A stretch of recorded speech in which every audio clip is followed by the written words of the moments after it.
Gwalior DIG का वार्षिक निरीक्षण। पुलिस लाइन में परेड का निरीक्षण कर बलवा ड्रिल की रिहर्सल देखी। हेल्थ कार्ड होगा शुरू। ग्वालियर डीआईजी अमित सांघी अशोकनगर जिले के वार्षिक दौरे पर हैं। शुक्रवार को उन्होंने पुलिस से ग्राउंड में परेड का निरीक्षण किया। इस दौरान उन्होंने पुलिस अधिकारी कर्मचारियों की यूनिफॉर्म और फिटनेस को भी देखा।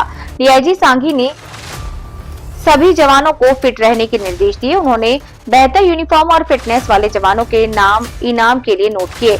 इसमें पहली बीती शाम डीआईजी ने मुंगावली थाने का भी निरीक्षण किया। परेड के बाद डीआईजी ने स्क्वाड ड्रिल का आयोजन किया। उन्होंने एसडीओपी थाना प्रभारियों और उप निरीक्षकों की कमांड क्षमता का आकलन किया और कुछ को सुधार निर्देश दिए।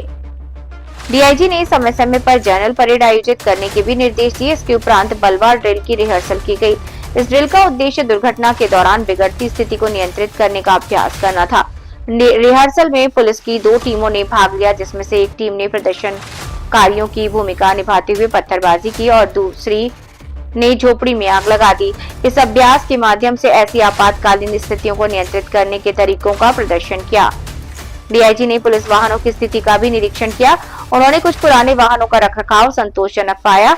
वाहनों को स्टार्ट कराकर और सायरन बजवाकर उनकी कार्यक्षमता की जांच की गई। इसके बाद डीआईजी पुलिस सम्मेलन में शामिल हुए। मीडिया से बात में डीआईजी सांघी ने महत्वपूर्ण घोषणाएं की। उन्होंने आरआई को सभी पुलिस अधिकारियों कर्मचारियों के नियमित हेल्थ चेकअप कराकर हेल्थ कार्ड बनाने के निर्देश दिए। ये प्रक्रिया जल्द ही शुरू की जाएगी। इसके अतिरिक्त पुलिस लाइन में एक अस्पताल बनाने की प्रक्रिया भी शुरू की जाएगी और एक बेहतर एम्बुलेंस की व्यवस्था की जाएगी। डीआईजी ने बताया कि वे पुलिस अधीक्षक से उन स्थानों के बारे में जानकारी लेंगे जहां नई पुलिस चौकियों की आवश्यकता है। अशोकनगर जिले का वार्षिक निरीक्षण है और सामान्यतः वार्षिक निरीक्षण में पुलिस लाइन, एसपी ऑफिस और 2 से 3 थाने और परेड और इसके अलावा दरबार लिया जाता है।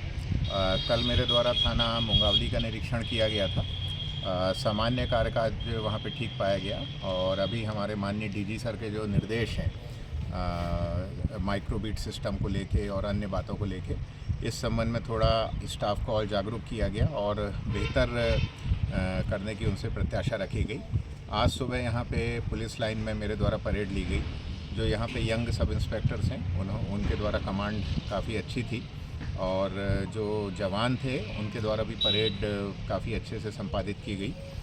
कई बार हमारी कानून व्यवस्था के कारण और अन्य ड्यूटीज़ के कारण नियमित परेड नहीं हो पाती, तो यहाँ पे मैंने जो रक्षित निरीक्षक हैं इनको निर्देशित भी किया है कि प्रयास करें नियमित परेड हो, जिससे हमारा अनुशासन भी बना रहे और परेड सभी लोग ढंग से कमांड कर सकें। कुल मिला के जो परेड का प्रदर्शन था ये काफ़ी अच्छा पाया गया। इसके साथ मैंने यहाँ पे जो वाहन हैं जो पुलिस के कार्य के लिए बहुत ही महत्वपूर्ण होता है कि थाने के वाहन, लाइन के वाहन, वज्र वाहन ये सब अच्छे रहें, तो यहाँ वाहनों का मेंटेनेंस भी काफ़ी अच्छा था और जो ड्राइवर्स हैं जिन्होंने कई पुराने 20-20 साल पुराने वाहन हैं उनको भी बहुत अच्छे से मेंटेन किया है, उनको भी मेरे द्वारा यहाँ पारितोषिक दिया गया है। अभी मेरा पुलिस लाइन का पूरा निरीक्षण बाकी है, एसपी ऑफिस का निरीक्षण बाकी है और शहर में जो 2 थाने हैं इनमें से देहात या कोतवाली में से कोई एक थाने में भी मैं जाऊंगा और अभी जो लाइन का जितना भी पार्ट मैंने देखा है वो संतोषजनक था और जहाँ कुछ कमियां पाई गई हैं वो मैंने दूर करने के लिए बताया। सर, किस प्रकार की कमियां मतलब देखने को मिली आपको यहाँ कुछ? सामान्य रूप से जैसे मैंने कहा कि कार्य संतोषजनक और अच्छा था, परंतु कुछ कमांड ऐसी रहती हैं जो कि नियमित रूप से उपयोग में नहीं आती हैं, तो उन रेयर ही कभी हमारा यूज़ होता है, तो उसके लिए मैंने बताया है। और चूँकि जैसा मैंने बताया हमारे यहाँ लॉ एंड ऑर्डर ड्यूटीज़ और अपराध लगातार कहीं पुलिस बल यदि रहता है तो नियमित परेड में नहीं आ पाता है, तो वो छोटी मोटी गलतियां हैं, कोई वैसी बड़ी गलती इसमें नहीं पाई गई, वो नियमित परेड से सब दूर हो जाती है। सर, फिटनेस को लेकर देखा जाता है पुलिस में, फिटनेस को लेकर क्या देखेगा यहाँ पर? फिटनेस के लिए अभी मैं यहाँ जो दरबार ले रहा हूँ इसमें मैं बताऊँगा कि फ़िटनेस को हमें कैसे मेनटेन करना है और फिटनेस पुलिस में बहुत महत्वपूर्ण है, क्योंकि यदि हम फिट नहीं रहेंगे तो हम अपना काम अच्छे से नहीं कर पाएंगे। हमारे काम के घंटे अन्य विभागों की तुलना में ज़्यादा रहते हैं,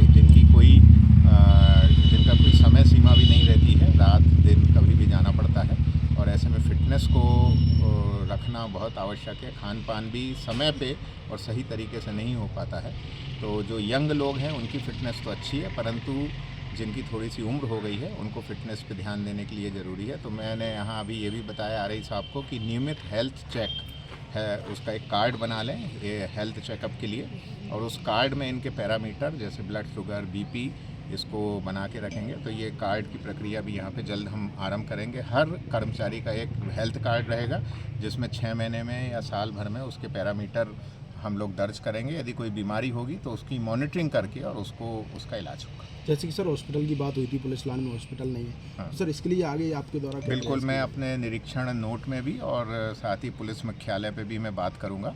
यहाँ एक अच्छे अस्पताल की, एक डॉक्टर की और साथ ही एक एम्बुलेंस की ज़रूरत है, क्योंकि अशोकनगर में मेडिकल सुविधाएं, यदि कोई गंभीर बीमारी होती है तो हमें भोपाल या ग्वालियर यदि शिफ्ट करना पड़े तो उसके लिए एक अच्छी एम्बुलेंस होनी चाहिए। तो पुलिस मुख्यालय को अवगत कराया जाएगा और निश्चित तौर पे मुझे लगता है कि जल्दी यहाँ पे हमको एम्बुलेंस भी मिलेगी और एक अस्पताल भी स्वीकृत होगा। सर कुछ थाने हैं, जैसे बहुत लंबा क्षेत्र है, बहादुरपुर थाना है, कचनार थाना है, बहुत लंबा एरिया है, इनमें चौकियों की ज़रूरत पड़ती है क्योंकि पुलिस को कवर करने में अपराध नियंत्रण में दिक्कत आती है। तो इसको लेकर कोई ठोस कदम?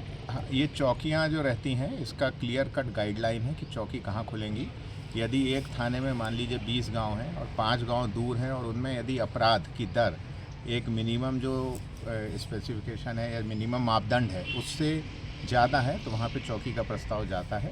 तो पुलिस अधीक्षक अशोकनगर ने मुझे बताया कुछ चौकियों का प्रस्ताव गया है, और यदि डिस्टेंस वाइज ज़्यादा है ऐसे क्षेत्र जहाँ पे अपराध हो रहे हैं और थाना दूर है तो हम परीक्षण करके उसका प्रस्ताव भेजेंगे। 2 तरह की चौकियाँ रहती हैं, एक तो रिपोर्टिंग चौकी रहती है और एक्सीडेंट्स के लिए शासन हाईवे चौकी भी खोलता है जो कि मुख्यतः एक्सीडेंट को केंद्रित करके रहती हैं। तो एक बार मैं पुलिस अधीक्षक से यहाँ अनुरोध भी करूँगा कि पूरा परीक्षण कर लें, समीक्षा कर लें, और यदि लगता है कहीं पे कि वास्तव में चौकी की आवश्यकता है तो उसका प्रस्ताव बना के भेजें और निश्चित तौर पर उस पर काम होगा। ठीक है।